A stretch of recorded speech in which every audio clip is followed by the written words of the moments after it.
নৰিয়া দেহেৰে লাচিতে মোগলক পৰাজিত কৰিছিল আৰু আজিও আমি সেই মোগলক আকৌ এবাৰ পৰাজিত কৰিম এই কথা সকলোৱে শুনি লোৱা উচিত। শ্ৰদ্ধা ৰাইজ, মই আকৌ এবাৰ কৈছো, গৰুখুটি প্ৰকল্প লাভো কৰিব, জাতিটোৰ আত্মনিৰ্ভৰশীলতাৰ প্ৰতীক হ'ব, কিন্তু লাভ আৰু লোকচানৰ হিচাপে কাকো এভিকশ্যনৰ পৰা বচুৱাব নোৱাৰে।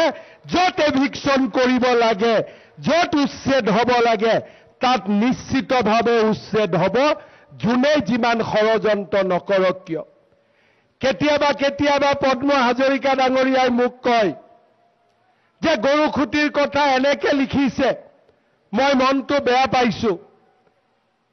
মোৰ মাত্ৰ মনতে মই এটাই চিন্তা কৰোঁ যে কোনোবাই লিখাৰ কাৰণে, কোনোবা কোৱাৰ কাৰণে, কোনোবাই দুটা নিউজ কৰাৰ কাৰণে যদি হিমন্ত বিশ্ব শৰ্মা পদ্ম হাজৰিকা থমকি ৰয়, তেতিয়াহ'লে আমি কেতিয়াও নেতা হ'ব নোৱাৰো, কেতিয়াও আমি জাতিটোৰ নেতৃত্ব ল'ব নোৱাৰো।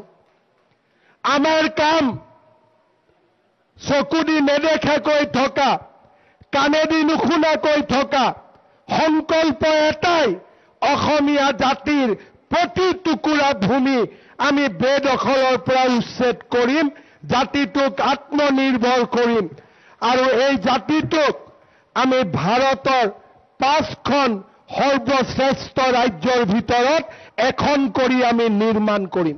নৰিয়া দেহেৰে লাচিতে মোগলক পৰাজিত কৰিছিল আৰু আজিও আমি সেই মোগলক আকৌ এবাৰ পৰাজিত কৰিম এই কথা সকলোৱে শুনি লোৱা উচিত। শ্ৰদ্ধা ৰাইজ, মই আকৌ এবাৰ কৈছো, গৰুখুটি প্ৰকল্প লাভো কৰিব, জাতিটোৰ আত্মনিৰ্ভৰশীলতাৰ প্ৰতীক হ'ব, কিন্তু লাভ আৰু লোকচানৰ হিচাপে কাকো এভিকশ্যনৰ পৰা বচুৱাব নোৱাৰে।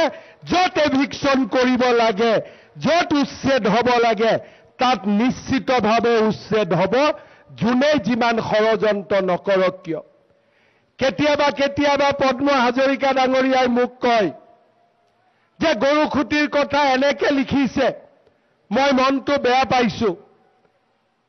মোৰ মাত্ৰ মনতে মই এটাই চিন্তা কৰোঁ যে কোনোবাই লিখাৰ কাৰণে, কোনোবা কোৱাৰ কাৰণে, কোনোবাই দুটা নিউজ কৰাৰ কাৰণে যদি হিমন্ত বিশ্ব শৰ্মা পদ্ম হাজৰিকা থমকি ৰয়, তেতিয়াহ'লে আমি কেতিয়াও নেতা হ'ব নোৱাৰো, কেতিয়াও আমি জাতিটোৰ নেতৃত্ব ল'ব নোৱাৰো।